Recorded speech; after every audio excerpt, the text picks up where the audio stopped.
조금만 조심하면 돼. 조금만. 이거를 구해라. 등비수열의 극한, 지수함수의 극한, 밑에 절대값이 큰 것만 남겨놓기로 하자. 절대값이 큰 게 4인 것 같다, 그죠? 4인 것 같아요. 너는 필요 없어. 계산만 좀 조심합시다.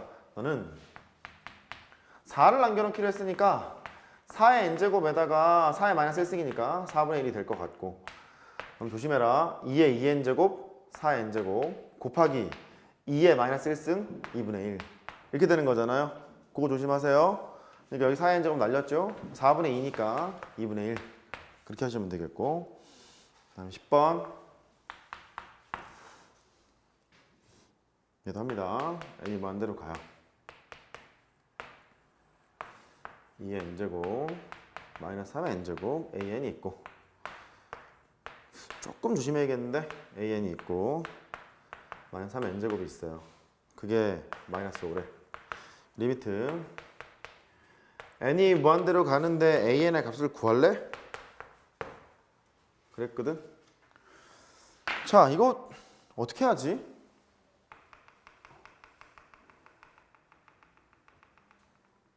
일단 지수함수의 극한을 처럼 지금 되어 있잖아요. 그러면 밑의 절대값이 큰 것만 남겨놓기로 했잖아. 그죠? 그러니까 일단 얘는 무시하겠죠. 필요가 없잖아. 보이죠? 된 걸로. 그래놓고 여기는 약분을 했어요. 약분을 하게 되면 리미트 n이 무한대로 갔을 때 분모는 마이너스 1이야. 마이너스 a의 n이 마이너스 5라는 소리. 플러스로 바꾸면 되죠? a는 5 이렇게 하면 되겠죠. 됐어요? 그래. 지금 수능 얘 포커스를 맞춰서 풀고 있어요. 원래 이렇게 풀면 점수 깎여요. 진짜 원래 깎이는데 이렇게 풀어요. 그냥 괜찮으니까. 수능만 대비할 거니까. 11번 리미트 n이 무한대로 가요. a의 n 더하기 1승 b의 n제곱 2 곱하기 a의 n승 b의 n 더하기 1승 걔가 3a래요. 지수함수의 극한인데 밑의 절대값이 큰 것만 남겨놓기 했는데 지금 쓰여져 있죠. 이렇게 a 더하기 b 너도 왜 그거냐? 이렇게 돼야 되지? a 더하기 b분의 a 빼기 b를 구해라 하면 돼요. 지수함수의 극한 밑의 절대값이 큰 것만 남겨놓기로 하자. 기억나죠? 그래서 a 쪽은 생략 필요 없어.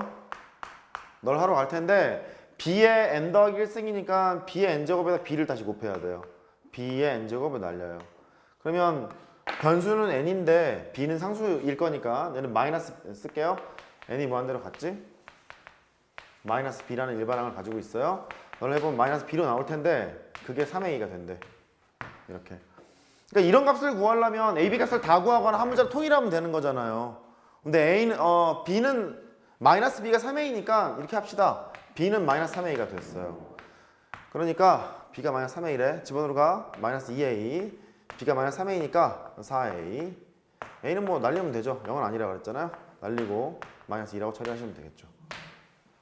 할 수 있겠죠? 오케이. 그런 식으로 하시면 돼요. 그 다음에 12번.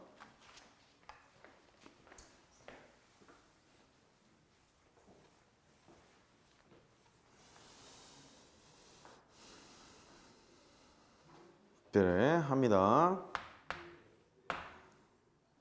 2차 방식의 두근은 알파 베타라고 하래. 근데 인수분해가 안 돼.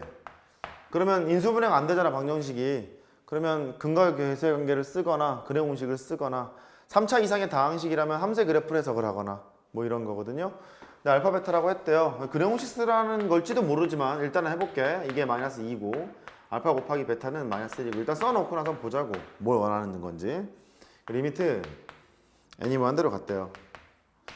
알파의 n제곱 베타의 n제곱 분의 알파의 n 더하기 1승 베타의 n 더하기 1승 값을 구하란다? 아 이거 어떻게 하죠? 잘 봐야 돼. 얘가 뭐를 할까? 이게 이런 거거든. 어쨌든 알파하고 베타가 밑으로 쓰였잖아요. 지수함수의 극한이잖아요. 그 지수함수의 극한을 구하려면 밑의 절대값이 큰 것만 따지기로 했잖아.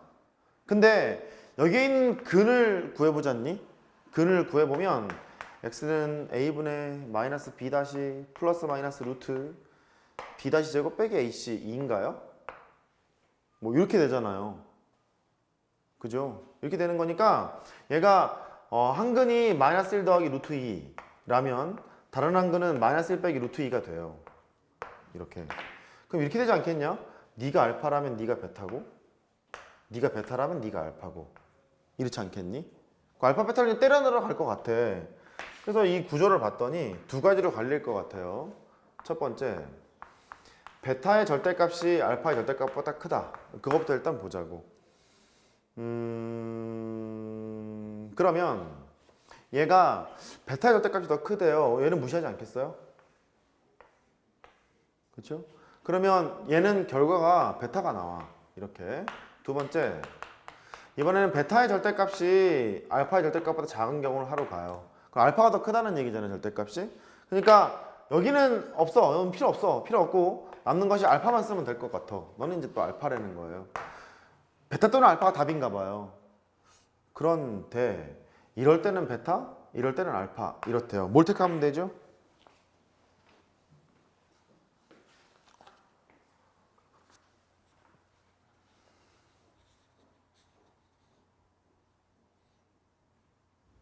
답이 그럼 둘 중에 하나겠네요. 그죠? 둘 중에 하나겠죠? 여기를 살펴보면 돼요. 얘의 절대값보다 항상 크지 않니? 얘는 마이너스 2. 얼마고 절대값 하면 2. 얼마고요. 얘는 0. 얼마니까 절대값 하면 또 0. 얼마잖아요. 이해된 거죠? 그럼 항상 이거를 알아. 베타의 절대값이 알파의 절대값보다 크다는 사실을 알고 있는 거예요, 지금. 됐죠? 이걸 베타라고 하면. 그럴 때는 베타를 쓰래. 그러니까 절대값이 큰 거를 쓰라는 소리잖아요. 됐죠? 또 여기도 마찬가지야. 절대값이 큰 게 답이라는 거예요. 그러면 상황을 바꿔서 생각을 해보면 이게 또 이제 베타고 알파가 되는 거니까 결론. 결국 절대값이 큰 거를 답으로 쓰자. 이런 거죠? 절대값이 큰 걸 답으로 쓰자는 얘기니까 얘가 답이겠죠. 됐어요? 오케이. 그렇게 되는 거예요. 자, 넘어갑니다. 조금 조심해야지. 그 다음에 13번.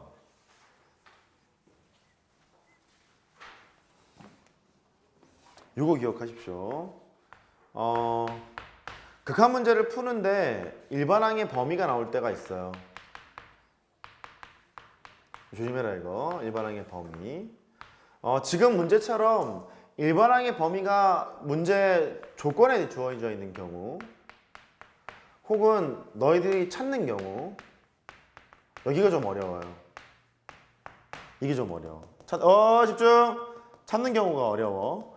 찾는 경우가 어려운데 결론은 그렇다. 일반항의 범위가 나오면 일단 떠올릴 게 샌드위치 정의를 쓴다. 이게 기본. 됐죠? 샌드위치 정의를 쓴다. 이게 기본이에요. 이게 기본이고 그럼 샌드위치 정의는 뭔데? 리미트 n이 무한대로 갔을 때 an의 극한값을 알파라 하자. 그 다음에 n이 무한대로 갔을 때 bn의 극한값을 또 알파라고 하자. 극한값이 같아야 돼요. 같아야 되고 cn이라는 일반항이 an보다는 크고 bn보다는 작대. 이렇게. 그렇게 되면 리미트를 때리러 가죠. 리미트를 여기다 붙였어요. 리미트 n이 무한대로 갔어. an이 되고 리미트 n이 무한대로 갔어. cn이 되고 리미트 n이 무한대로 갔어. bn이 됐겠죠. 이렇게. 원래 일반항의 크기가 이렇게 되어 있는데 극한과 부등식과의 관계 때문에 샌드위치 정리 때문에 등호가 발생하게 되잖아요. 그래서 왼쪽에 있는 네가 알파로 가고 오른쪽에 네가 알파로 가야 돼. 반드시 같아야 돼 이거. 반드시 같아야 돼. 같게 되면 가운데 있는 것이 알파로 갈 운명입니다 라고 하는 거예요. 됐어요? 그래. 2013학년도에 찾는 경우를 묻는 수능 문제가 처음 등장했어요. 2013학년도에. 논술에서는 그렇게 많이 나왔었는데 얘 들어볼게. 저거 y는 탄젠트 x가 있어요. 그 다음에 y는 n이라는 상수함수가 있어요. 두 개의 교점이 있대. 교점이 있는데 교점의 n번째 항, n번째 x좌표 교점에 x좌표를 an이라 하재. 리미트 n이 무한대로 갔을 때 n분의 an을 구하래. 당시 출제가 됐을 때는 좀 신기했던 문제, 독특한 유형 그랬어요. 문제가 뭐냐면 탄젠트 x가 있고 n은 자연수예요. y는 n이 있는데 교점에 n번째 x좌표를 an이라고 하재. 그러면 이렇게 되는 거잖아. y는 1과의 교점이 있어. 그러면 첫 번째 교점을 a1이라 하자. y는 2가 있어. 두 번째 교점 x좌표를 a2라 하자. 이런 거예요. y는 3이 있잖아. 3이 있으면 세 번째 교점의 x좌표를 a3이라고 부르는 거예요. 됐죠? 그때 너를 구해보라는 거야. 그럼 이제 하러 가. 탄젠트 x를 구해보면 수열의 역할을 잘해야 되는 이유는 이런 것들 때문에 그래요. 막 섞여서 나오기 때문에 그래. 얘가